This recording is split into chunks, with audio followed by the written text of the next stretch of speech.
Ready or not, it's time to elevate. Hey, welcome back to Elevate with Antoinette. I'm Antoinette, and we are going to talk about pausing. Pausing and, well, first acknowledging where we are in life, and then pausing, and then elevating. Because, like I said before, we can't stay in the same place, but also our feelings are valid, right? So, we are looking to, this is still the beginning of a new year. And we're looking to go higher. We're looking to go higher at work, in our relationships, just within ourselves. And to do that, we have to acknowledge our feelings.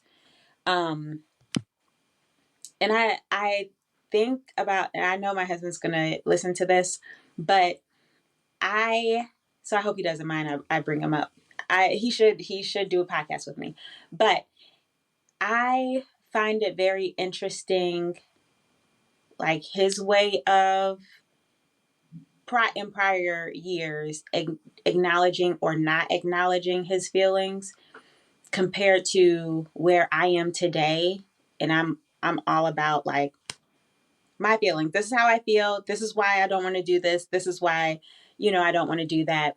But at the same time, now, and even before, he's very like, he always has the conversation. There's never a time where he doesn't have conversation. And I'm the type of person that can sit there for hours silent. Like I literally have nothing at all to say. And for me, that's okay. Like it doesn't mean I'm mad or sad or anything like that. But when he talks, like he brings up a lot of subjects, and some of them are harder to talk about. And I get very uncomfortable very easily, and I don't want to talk about it. I don't want to talk about things that will make me uncomfortable. I don't even with him, and he knows me like the best. And even if he knows I know he knows the answer, I still don't want to talk about it because I get very uncomfortable very easily. But at the same time, like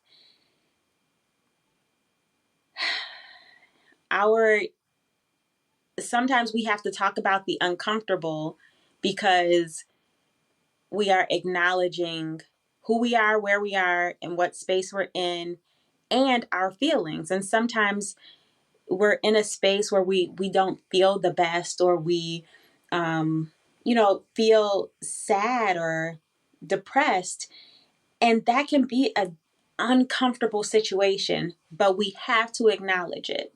If it's not acknowledged, then it can lead to bigger issues. And I don't know if I can find it. I had this bookmarked, and then I closed the book for whatever reason. I thought I had everything down. But in a book that I read at the end of last year, Dr. Anita Phillips, The Garden Within, absolutely loved this book. But she says, pain denied is pain multiplied. And I kind of spoke on that, where I said the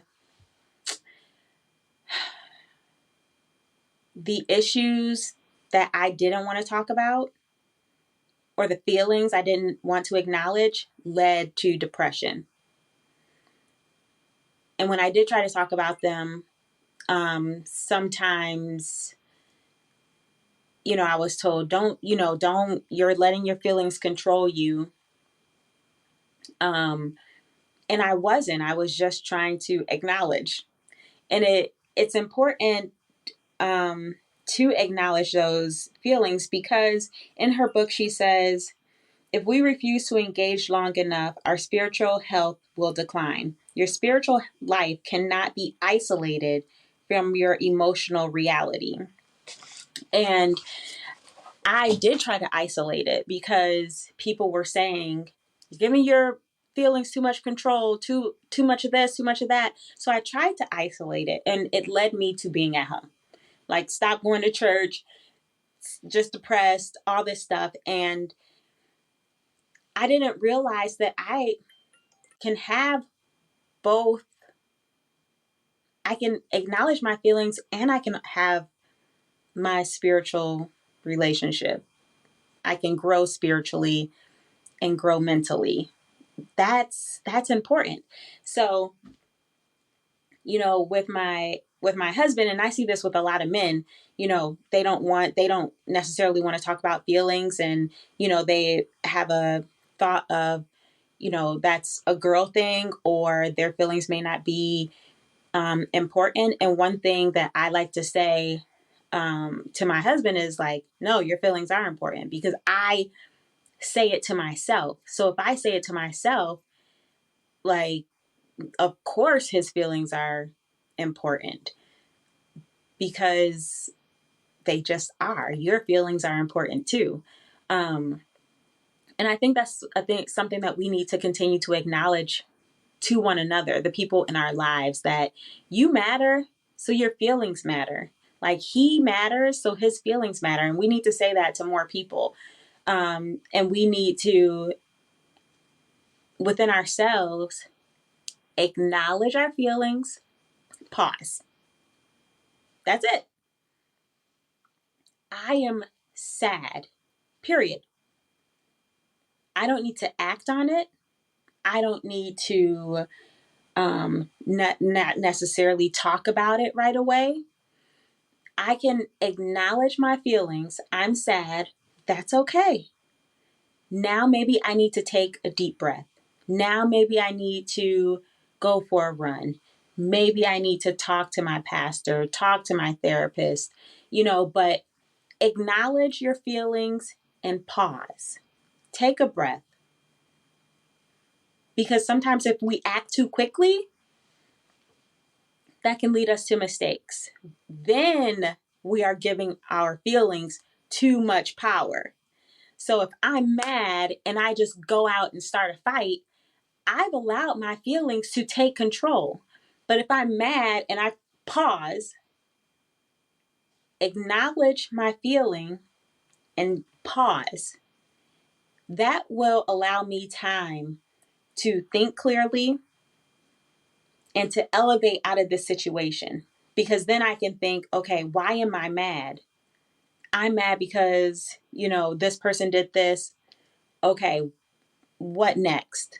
Do I need to talk to that person? Am I looking at it from the wrong point of view? Am I the problem?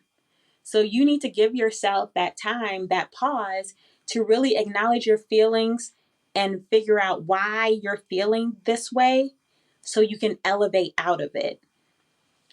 Let me say this. I'm not a therapist.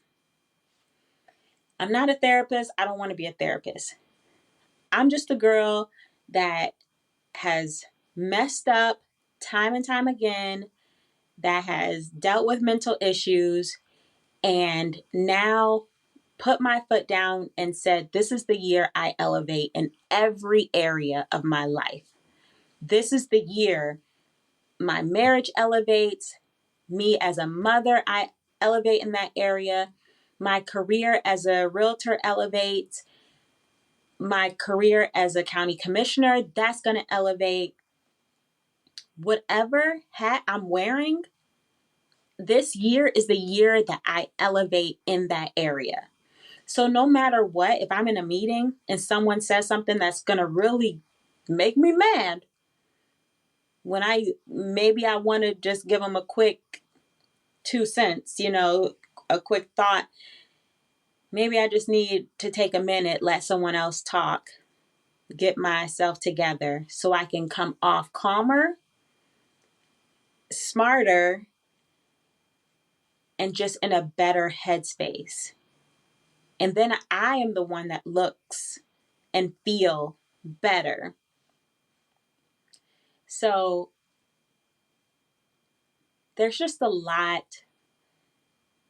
There's a lot in that, right? Like, what if you're so used to reacting to how you're feeling.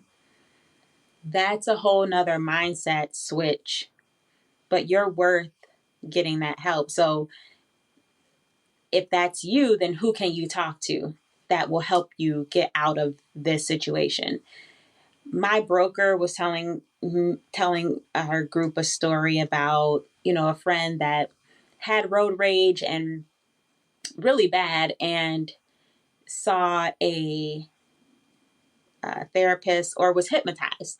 So whenever they felt that anger of road rage, then they would think, oh, there's my friend. They're in a hurry to get where they have to go. Like, when you acknowledge your feelings, you take that pause, and then you can think clearly, like, what do I need to do to not act on my feelings anymore? What do I need to do to get out of this space, to elevate from where I am? And this person said, I need to see a therapist. And the therapist said, we're going to try hypnosis. And now the road rage goes from anger, like I want to follow this guy, to, oh, there's my friend. They're in a hurry. Let me just give them space.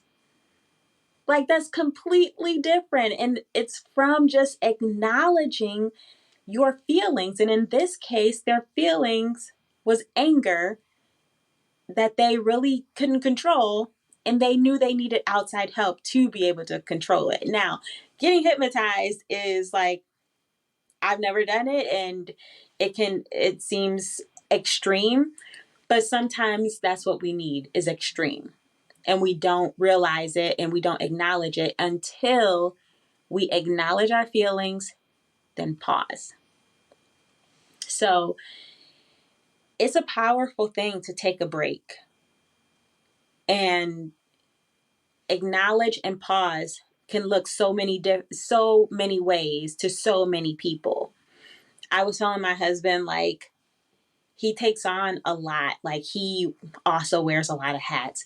And I don't go on a lot of vacations. I go on work trips and do conferences to better myself. So I don't look at that as vacation. But I was telling him, my husband looks at it more like vacation. I don't think it is. But we're not going to discuss that right now. Um, so I encourage him to go on vacation. I thought it would be a great idea. I thought it would be great for him. I thought he needed it. I thought he deserved it. And so he kept saying he was going to go on vacation. He was going to go on vacation. He said it so much that I didn't believe him, first of all. But he said it so much that I said, look, you need to go on somebody vacation. I don't know, but don't say you're going on vacation no more, and you don't leave this house. So one day he said goodbye. I said, okay, have a good practice, because he's coach. And he's like, I'm not going to practice. I'm going on vacation. And I'm just confused. First of all, I was confused. So in that moment, I really didn't ask any questions. I really did just pause, because I was so confused of where he was going. I had no idea where he was going. He said he was going on vacation. I encouraged him to go on vacation. He said he was going on vacation. He said it so much I didn't believe him. And then he said he was going on vacation. Did not say where he was going. The confusion level, insane. I was so confused. So then he calls later, and he really went on vacation. He really went on vacation. And he had a blast. I will say that. He had a great time, him and his friend, and I'm so happy that he went. But that's what his pause looked like. His pause looked like getting on a plane with a friend, going somewhere on the beach with great weather, and enjoying life. that was his pause. Some people can't have that kind of pause. Some people had to have a pause like me where I just kind of stood there confused, not saying a word and letting everything sink in. And then when it got finished sinking in, I connected with him and he was at the airport about to take off and go on vacation. So, but like we have a relationship where I don't I don't worry about my husband. Like he is very level-headed.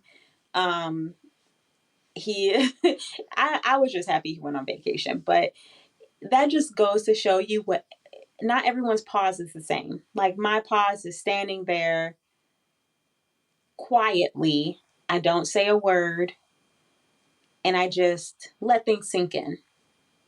His pause in this occasion, because he does not usually do things like this, but in this occasion, because like I said, he wears many hats and he has to like do a lot in his work and coaching and church, everything else.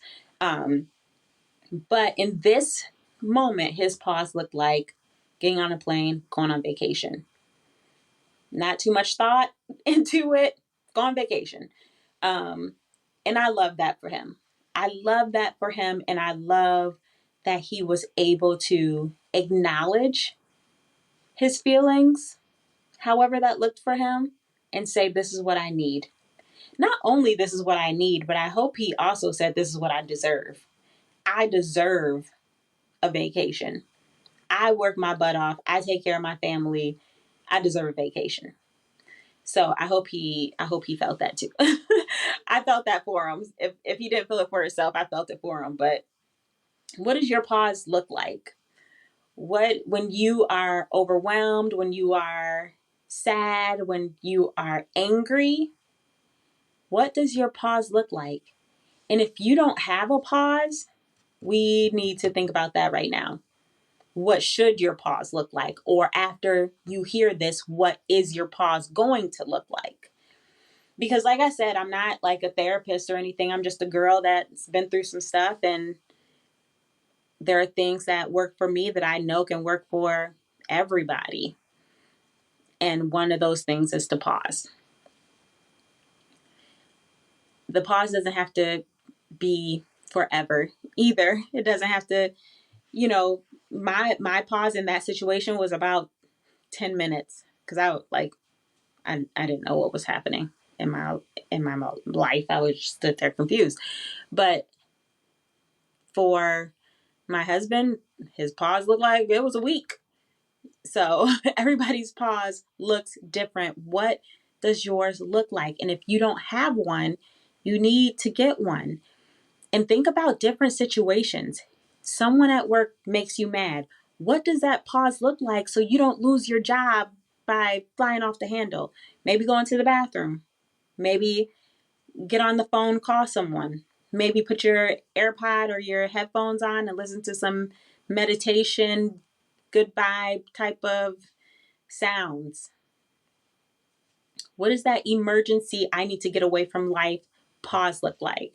And then what does your I have time and I need to really get away?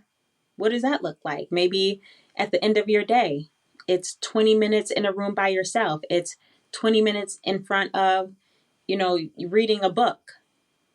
What does that pause look like? I used to, at the end of every day, 8 o'clock, I had an alarm go off at 8 o'clock every day saying me time. That was my pause. That is what helped me acknowledge my feelings from the day and settle them. So I could end my day calm without 5 million things running through my head and getting rest. And then I can start my day fresh. So that was that scheduled pause helped me to get through what I was going through. A scheduled pause. So not an emergency, not wait for something to happen. It was scheduled. It was in my calendar. The alarm went off every day at 8 o'clock. And sometimes I didn't have 20 minutes because I still was working or still had stuff to do. But I took that time and I did calm my day down, calm my mind down. If I had 5 minutes, then I knew after this pause, I wasn't going to do too much more in my day because my mind was ready to relax. So what is it? What does your pause look like? Maybe every year you want to schedule a vacation, at the 6th month and then the 12th month. So you have a summer vacation and a winter vacation. It's up to you. But that time where you acknowledge your feelings, acknowledge what you went through that day, that quarter, that year,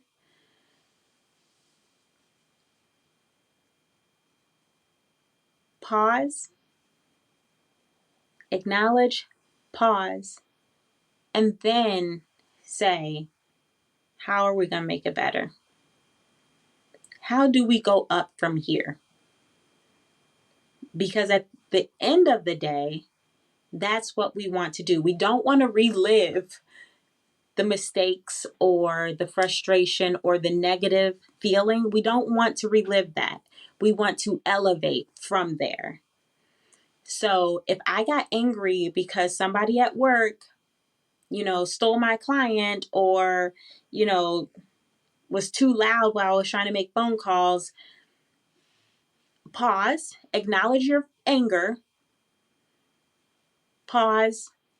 What are we doing to elevate from that space? Maybe make phone calls in another area. Maybe ask the coworker to quiet down. There are different, solutions to every issue. So what action made your emotions flare? Give yourself time to breathe and then figure out how to elevate from that emotion, from that negative emotion, because we don't want to stay there. Staying will kill us. Staying in anger will lead us to doing irrational things, saying irrational things. Staying in sadness will lead us to depression, anxiety. So we need to figure out how we elevate from there. And the space you give yourself in that pause will help you to think clearly, to be able to elevate to the next level, get out of that feeling and elevate to the next level. But you can't really get out of the feeling until you acknowledge it. So do you see how everything, it kind of rolls together? Acknowledge, pause, elevate. What does your pause look like? What does your elevation look like? And I won't go into negativity or things like that, because I really want us to focus on the elevation part. But if you're having problems dealing with your emotions, then of course, talk to a therapist, talk to someone that can guide you and help you out of that feeling, guide you in that area. I'm just now noticing that my ring light turned off. And that's because I unplugged it unintentionally. Gosh. So if you're watching the video, I hope it's not too bad on lighting, but from what I see, it looks fine. I hope you remember I said I get distracted easily. But yeah, that's it. That's it. Tell me what your pause looks like, and tell me how you elevate. Maybe someone helps you. Who is that person? How do you get yourself from one level to the next? For me, I don't talk much, which is funny because I have a podcast. It's probably the most talking I've done all week. But for me, My pause, like I said, I just kind of let things sink in. And then I like to elevate by going back to the problem. How did I get there? Why did I react the way that I reacted? And then I ask myself, do I want to stay there? And the answer is always no. Always. Great. I ask myself, how do I get out? Well, maybe this person can help me. Great. Contact that person. Sometimes I have a bad day, like my pause is let it sink in. And sometimes I just need to get home and like be with my dog, laugh with my husband, talk to my kids, and then I'm ready. They energize me, and then I'm ready to like crush the next day because they're also my reason why. And that too, if you have a reason why, like that, the reason you do the things you do and you work as hard as you work and you push as hard as you push, my family is that for me. I want to be my best because I know my daughters are looking. I want to be my best because I know, my husband's going to be proud of me. I want to be my best because then I get to spend more time with my dog. Like, that may be silly, but they are my reasons why I work so hard. Like I push because I want to spend time with them, more time with them. So sometimes in my pause, I have to think about my reasons why, which is them. And I get energized. I get energized and I get like excited to be a better person because I know that better person, that better version of me is not going to react the way my first instinct wanted me to react. And tomorrow, maybe that instinct won't even pop up in my head because my reasons to elevate are my reasons why, and maybe they'll be top of mind next time. So think about it. Where are you now in your emotions? What's making you sad? What's making you mad? How did you get there? Why are you there? Pause. Now elevate. Don't go back to that anger. Don't go back to that depression. Elevate. We're going to be better tomorrow than we were today. So I hope you enjoyed this talk. We'll be back next time, maybe with a guest. I'm not for sure, but definitely we'll be talking about elevating. So